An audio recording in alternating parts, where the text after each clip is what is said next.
नमस्कार दोस्तों, एक बार फिर से स्वागत करता हूं और एक नई क्लास में। तो आज की क्लास जो रहने वाली है उत्तराखंड परीक्षा वाणी, जो महत्वपूर्ण यहाँ पे बुक है दोस्तों, हर एक एग्जाम के लिए यहाँ पे प्रेफर करी जाती है उत्तराखंड परीक्षा वाणी। तो उसके यहाँ पे क्वेश्चन जो है, जो अध्याय 6 है दोस्तों, वन वन आंदोलन व वन्य जीव, ठीक है। तो उनसे यहाँ पे रिलेटेड क्वेश्चन देखेंगे। यहाँ पे पूछे जाते हैं दोस्तों। वन्य जीव विहार है, ठीक है, राष्ट्रीय उद्यान है, इनसे प्रश्न बनते हैं। तो कुछ एक्स्ट्रा फैक्ट भी हम यहाँ पे देखेंगे इनके साथ साथ ही डिटेल में। तो चलते हैं दोस्तों, स्टार्ट करते हैं। मैंने इंटरनेट ऑफ नहीं किया है, कर लेता हूँ। तो पहला जो प्रश्न है वह है यहाँ पे, भोजपत्र जो वृक्ष है, बर्च भी इनको कहा जाता है, ठीक है। इंग्लिश में इनको क्या कहा जाता है, हिमालयन बर्च भी कहा जाता है। तो यह मिलता है, कह रहा है, तो हिमालय में यह पाया जाता है दोस्तों। भोजपत्र जो वृक्ष होता है, जो इसकी जो छाल होती है, स्किन होती है, जो इसकी दोस्तों, ठीक है, जो स्किन होती है, इसका इस्तेमाल जो था प्राचीन काल में जो ग्रंथ लिखे जाते थे दोस्तों, उसमें किया जाता था। ऐसा कहा जाता है कि इसे जो है अंग्रेजी में, मैंने बता दिया आपको, हिमालय बर्च कहा जाता है, ठीक है। ऐसी मान्यता है कि प्राचीन काल में, ठीक है, तो सबसे खास बात यह है इस पेड़ की कि इसकी जो स्किन होती है, छाल होती है, उसमें अगर लेख लिखते थे दोस्तों, तो हजारों सालों तक भी वह खराब नहीं होता था, यानी कि मिटता नहीं था, ठीक है। तो इसलिए यहाँ पे ये वृक्ष यहाँ पे प्रचलित है। आगे है, कॉर्बेट तथा राजाजी राष्ट्रीय उद्यान में वन्य जीव प्रबंध हेतु किस पैमाने पर हवाई या छाया चित्र लेना ठीक है। तो अति दीर्घ पैमाने पर, ठीक है, अति दीर्घ यानी कि अति दूर से यहाँ पे सही है, कह रहा है। आगे है, निम्न में से कौन टाइगर रिजर्व है। तो सबको पता होगा, प्रचलित क्वेश्चन है। तो कॉर्बेट राष्ट्रीय उद्यान एक टाइगर रिजर्व उद्यान है, ठीक है। आगे है, भारतीय वन्य जीव संस्थान कहाँ स्थित है। तो भारतीय वन्य जीव संस्थान देहरादून में स्थित है, देहरादून इसका राइट आंसर होगा। आगे देखेंगे, निम्न में से कौन सा बुग्याल उत्तरकाशी जिले में स्थित है। तो दयारा बुग्याल यहाँ पे उत्तरकाशी में है। बगजी या वेदनी चमोली में है, वेदनी तो चमोली में, ठीक है, बगजी, ऐसे क्वेश्चन, ऐसे यहाँ पे ऑप्शन दिए हैं। बगजी वेदनी ये दोनों चमोली में है, दयारा बुग्याल उत्तरकाशी में है, ठीक है। आगे देखेंगे, हस्तशिल्प सामग्री मोस्टा, ठीक है, मोस्टा बनाया जाता है, तो रिंगाल से बनाया जाता है दोस्तों, ठीक है, रिंगाल से बनाया जाता है। रिंगाल एक तरह का हल्का बांस होता है दोस्तों, जैसे बांस होता है ना, बांस, तो ये हल्का बांस होता है। इससे टोकरी बनती हैं, टोकरियां अनेक प्रकार के वो बनाए जाते हैं वस्तु इससे, ठीक है। तो टोकरियां बनती हैं, और भंडारण बक्से, जैसे बक्से भंडारण, किसी चीज को रखने के लिए बक्से टाइप के बनाए जाते हैं, ठीक है। तो बहुत ही महत्वपूर्ण है रिंगाल। आगे है, भारत का प्रथम राष्ट्रीय पार्क है। तो भारत का प्रथम राष्ट्रीय पार्क जिम कॉर्बेट राष्ट्रीय पार्क है। इसकी स्थापना होती है दोस्तों 1936 में स्थापना होती है। किस नाम से होती है। तो हेली हेली राष्ट्रीय उद्यान के नाम से इसकी स्थापना की जाती है 1936 में। फिर 1957 में जो महान क्रांति का प्रकृतिवादी थे दोस्तों, प्रकृतिवादी और पर्यावरण से जो यहाँ पे रिलेट करते थे, स्वर्गीय जिम कॉर्बेट, उनकी याद में पार्क को कॉर्बेट नेशनल पार्क के नाम के रूप से भी जाना जाता है। कब से, 1957 से, ठीक है, 1957 से। आगे है, चिपको आंदोलन उत्तराखंड के किस जिले में शुरू हुआ था। तो चिपको आंदोलन दोस्तों चमोली के रैणी गांव से हुआ था, चिपको आंदोलन की शुरुआत, ठीक है, चिपको आंदोलन तो चमोली जिले में ये यहाँ पे 1973, ठीक है, 1973 से यह प्रारंभ होता है, इसकी शुरुआत होती है। और भारत के प्रसिद्ध पर्यावरणविद थे दोस्तों सुंदर लाल बहुगुणा, चंडी प्रसाद भट्ट और श्रीमती गौरा देवी के नेतृत्व में यहाँ इसकी शुरुआत की जाती है चिपको आंदोलन की, ठीक है। और चमोली के रैणी गांव से इसकी शुरुआत होती है। गौरा देवी ने चिपको आंदोलन में महत्वपूर्ण भूमिका निभाई दोस्तों, तो गौरा देवी नाम भी यहाँ पे इम्पोर्टेंट हो जाता है। आगे है, अस्कोट वन्यजीव विहार स्थित है। तो अस्कोट वन्यजीव विहार पिथौरागढ़ में स्थित है दोस्तों, पिथौरागढ़ में, ठीक है, अस्कोट वन्यजीव विहार। आगे देखेंगे क्वेश्चन, निम्न में से कौन राज्य में पशु चारा उपलब्ध कराने वाला वृक्ष है। तो बांज ऐसा वृक्ष है दोस्तों, इसको उत्तराखंड का वरदान भी कहा जाता है, बांज के वृक्ष को। ठीक है, तो पशु चारा उपलब्ध कराने वाला इनमें से यहाँ पे बांज इसका राइट आंसर होगा। चीड़ तो होगा नहीं दोस्तों, देवदार भी नहीं होगा और सागौन भी नहीं होगा। ठीक है, आगे फूलों की घाटी स्थित है, तो फूलों की घाटी जो है चमोली में स्थित है, उत्तराखंड के चमोली जनपद में स्थित है फूलों की घाटी। आगे उत्तराखंड में कांचुला खरक है, तो कांचुला खरक यहाँ पे कस्तूरी मृग प्रजनन केंद्र है, कस्तूरी मृग प्रजनन केंद्र। ठीक है, कांचुला खरक कस्तूरी मृग अभ्यारण्य है। ठीक है, कस्तूरी मृग अभ्यारण्य है यह, और उत्तराखंड के चोपता या गोपेश्वर में स्थित है यह कस्तूरी मृग प्रजनन केंद्र कांचुला खरक। ठीक है, आगे देखेंगे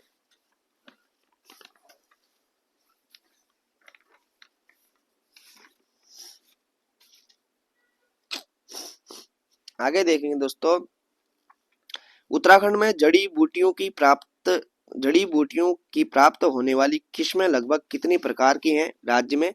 तो 500 प्रकार की किस्में हैं दोस्तों, जिससे हमें जड़ी बूटियां प्राप्त होती हैं। आगे लीसा प्राप्त होता है, तो लीसा चीड़ के वृक्ष से प्राप्त होता है। अगर पूछा जाए तो कुछ फैक्ट यहाँ पे पता होने चाहिए कि तारपीन का तेल इससे बनता है, लीसे से। ठीक है, उत्तराखंड में लीसे से सालाना अगर आप मान के चलें तो 150 से कम 200 करोड़ रुपए की आय यहाँ पे होती है सरकार की। ठीक है, तो चीड़ यहाँ पे महत्वपूर्ण हो जाता है। आगे चिपको आंदोलन में 1974 में रैणी गांव की महिलाओं का नेतृत्व करने वाली महिला जो थी दोस्तों, वह गौरा देवी थी। गौरा देवी के नेतृत्व में यहाँ पे सारी महिलाएं एकजुट होकर पेड़ों से लेकर लिपट गई थी, तो इसलिए यहाँ चिपको आंदोलन देश भर में प्रचलित हुआ था।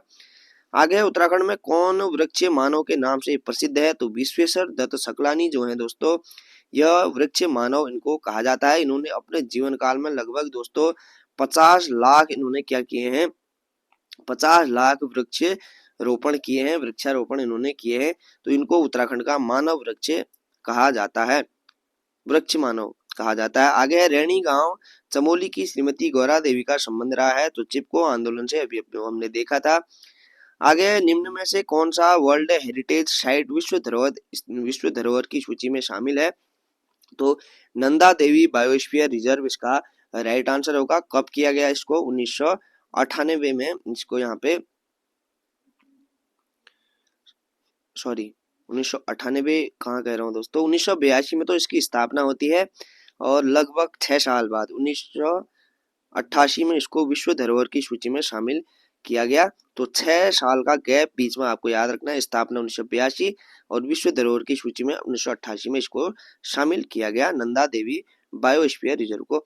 आगे सर्वाधिक जैव विविधता पाई जाती है, तो फूलों की घाटी जो राष्ट्रीय उद्यान है, इसमें सर्वाधिक जैव विविधता पाई जाती है, सर्वाधिक जैव विविधता। आगे 16वें वन रिपोर्ट के अनुसार राज्य के कुल कितने प्रतिशत भाग पर वन है?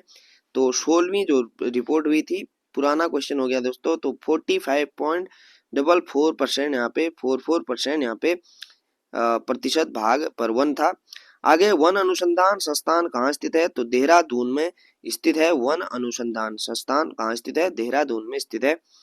आगे किस वृक्ष को उत्तराखंड का वरदान कहा जाता है? तो बांज के वृक्ष को उत्तराखंड का वरदान कहा जाता है।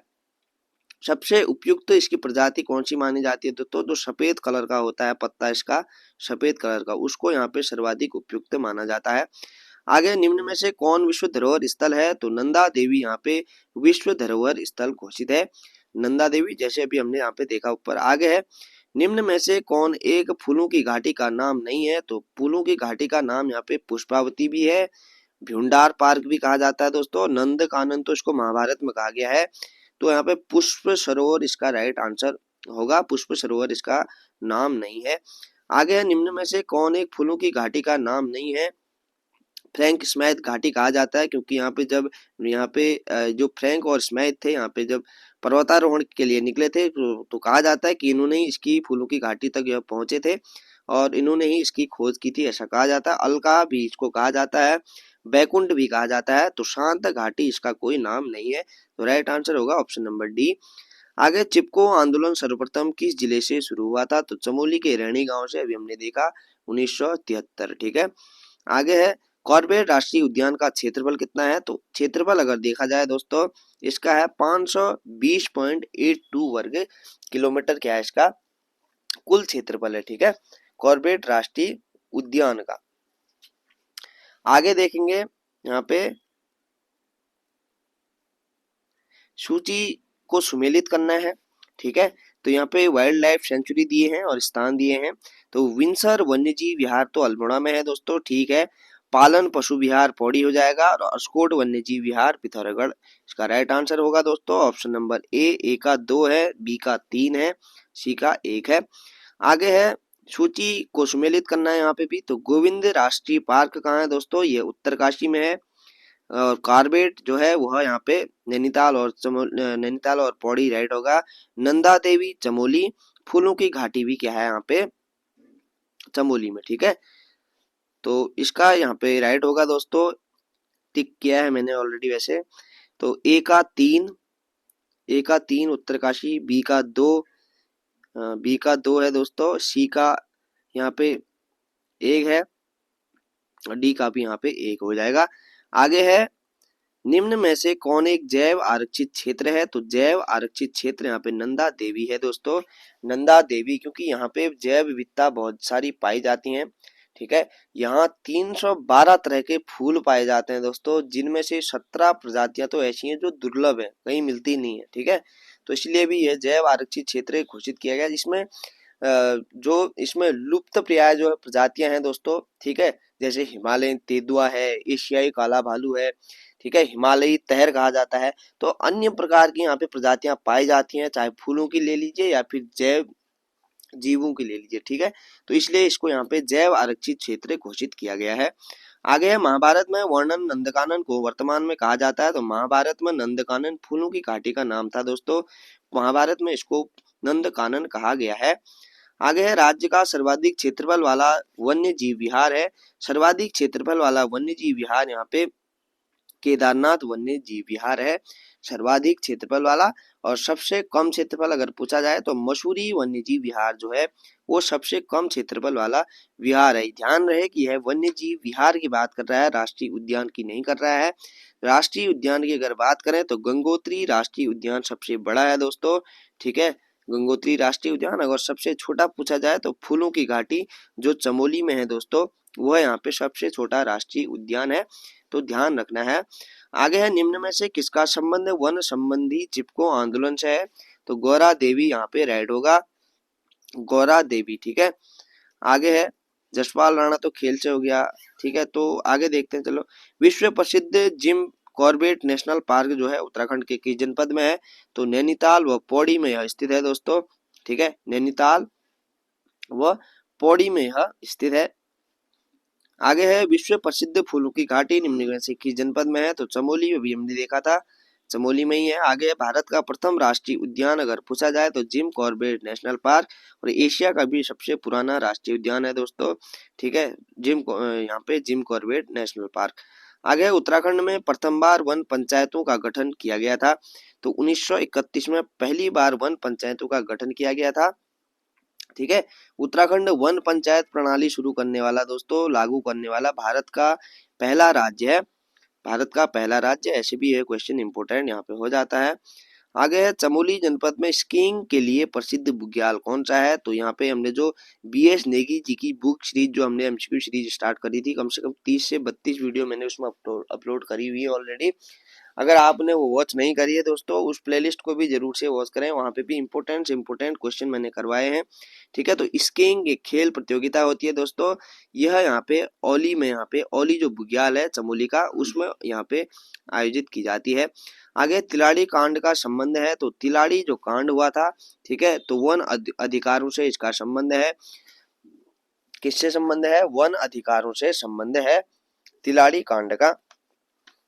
कब घटित हुआ था दोस्तों? तो 30 मई 1930। ठीक है, 1930 में यह कांड हुआ था, तिलाड़ी कांड। ठीक है, आगे देखेंगे किस राष्ट्रीय उद्यान के मध्य पाटली दून स्थित है? तो पाटली दून जिम कॉर्बेट राष्ट्रीय उद्यान के जो है मध्य स्थित है। ये पूछे जाते हैं ऐसे क्वेश्चन दोस्तों। आगे राजाजी राष्ट्रीय उद्यान का नाम किस प्रसिद्ध व्यक्ति के नाम पर समर्पित किया गया है, तो यह किया गया है यहाँ पे जो सर्वपल्ली राज गोपालाचारी थे दोस्तों, उनके नाम पे यहाँ यह नाम दिया रखा गया है राजाजी राष्ट्रीय उद्यान का। ठीक है, तो 1983 में इसकी स्थापना होती है राजाजी राष्ट्रीय उद्यान की। राजाजी राष्ट्रीय उद्यान के अंतर्गत राजाजी राष्ट्रीय उद्यान, मोतीचूर और चिल्का जो अभ्यारण्य थे उनको यहाँ पे संयुक्त रूप से मिला दिया गया, किसमें, राजाजी राष्ट्रीय उद्यान में। आगे वेदनी बुग्याल स्थित है, तो वेदनी बुग्याल चमोली में है। एक और पूछा जाता है देवदामिनी, देवदामिनी उत्तरकाशी में है। ठीक है, तो आगे बढ़ेंगे। जिस कॉर्बेट नेशनल पार्क की स्थापना हुई थी, जिम कॉर्बेट, सॉरी जिस पढ़ लिया हमने, जिम कॉर्बेट नेशनल पार्क की स्थापना 1936 में हुई थी, अभी हमने देखा था ना ऊपर, और 1957 में इसका नाम फिर जिम कॉर्बेट रखा गया था। उससे पहले क्या था, हेली नेशनल पार्क। ठीक है, हेली। आगे है गलत युग्म का चयन करना है, तो नंदा देवी नेशनल पार्क उत्तरकाशी कहाँ से हो जाएगा, चमोली हुआ। जिम कॉर्बेट नेशनल पार्क जो है नैनीताल में। ठीक है, Askot wild life sanctuary Pithoragarh, Windsor यहाँ पे हो जाएगा अल्मोड़ा। तो इसका राइट आंसर होगा नंदा देवी चमोली में है। आगे जिम कॉर्बेट नेशनल पार्क संग्रहालय स्थित है, तो काला ढूंगी के पास यह स्थित है दोस्तों, जिम कॉर्बेट नेशनल पार्क। आगे अस्कोट वाइल्ड लाइफ सेंचुरी स्थित है, तो अस्कोट वाइल्ड लाइफ जो सेंचुरी है, अस्कोट वन्यजीव विहार पिथौरागढ़ में स्थित है। पिरूल किस पेड़ से प्राप्त होता है, तो पिरूल दोस्तों यहाँ पे चीड़ के पेड़ से प्राप्त होता है। अभी हाल ही में यहाँ पे उत्तराखंड सरकार ने, श्री पुष्कर सिंह धामी जो मुख्यमंत्री हैं, उन्होंने यहाँ पे पिरूल लाओ पैसे कमाओ योजना का भी यहाँ पे शुभारंभ किया था 8 मई 2024 को। ठीक है, यहाँ पे जो वनों में वनाग्नि हुई थी दोस्तों, पिछली बारी बहुत ज्यादा जो थे यहाँ पे जंगलों में आग लगी थी, तो वो मतलब इतनी ज्यादा वनाग्नि हुई थी कि वहां पे कंट्रोल करना बहुत बड़ा मुश्किल काम हो गया था सरकार के लिए। तो बहुत बड़ी यहाँ पे हानियां भी हुई थी। तो इसी के यहाँ पे मद्देनजर रखते हुए यहाँ पे आग में काबू पाने के उद्देश्य से पिरूल लाओ पैसे पाओ जो योजना का शुभारंभ भी किया गया। आगे निम्न में से उत्तराखंड के किन जनपदों में राजाजी नेशनल पार्क स्थित है, तो राजाजी नेशनल पार्क यहाँ पे हरिद्वार में भी इसका क्षेत्र पड़ता है, पौड़ी में भी, देहरादून में भी। तो उपरोक्त सभी इसका राइट आंसर होगा। अत्यधिक जो पूछा जाए तो हरिद्वार में पड़ता है। आगे सही युग्म का चयन करना है, तो यहाँ पे गंगोत्री नेशनल पार्क उत्तरकाशी सही है, विंसर यहाँ पे अल्मोड़ा। सोना नदी जो है यहाँ पे दिया ही नहीं गया है, सोना नदी शायद पौड़ी में। तो ए और बी इसका दोनों सही आंसर होगा। तो मैती आंदोलन के प्रणेता कौन थे, तो मैती आंदोलन के प्रणेता जो थे वो कल्याण सिंह रावत थे, कल्याण सिंह रावत। तो आज की जो क्लास थी उसमें हमने इंपोर्टेंट 50 क्वेश्चन कवर किए। ठीक है, तो आशा करता हूँ क्लास जो रही हेल्पफुल रही होगी आपके लिए। ठीक है, तो कई बारी ऐसे सीधे क्वेश्चन भी बन जाता है एग्जाम में, बहुत इजी क्वेश्चन भी गलत हो जाते हैं। तो एक बेस मजबूत होना जरूरी है। जितने भी आप ऑनलाइनर लगा सकते हैं, प्रैक्टिसर लगा सकते हैं, उससे आपकी हैबिट बढ़ती है और हमें ऐसे दिमाग में बिल्कुल रट जाते हैं प्रश्न, तो हमें वहाँ पे ऑटोमेटिकली यहाँ पे एग्जाम हॉल में याद आ जाता है दोस्तों। ठीक है, तो ज्यादा प्रेशर नहीं पड़ता, क्योंकि आपका अगर जड़ मजबूत होगी तो आप कठिन से कठिन क्वेश्चन भी अपने माइंड के आधार पर अपने दिमाग से सही बना के आ सकते हैं। तो मिलते हैं नेक्स्ट वीडियो में, तब तक के लिए अपना ध्यान रखें दोस्तों। धन्यवाद।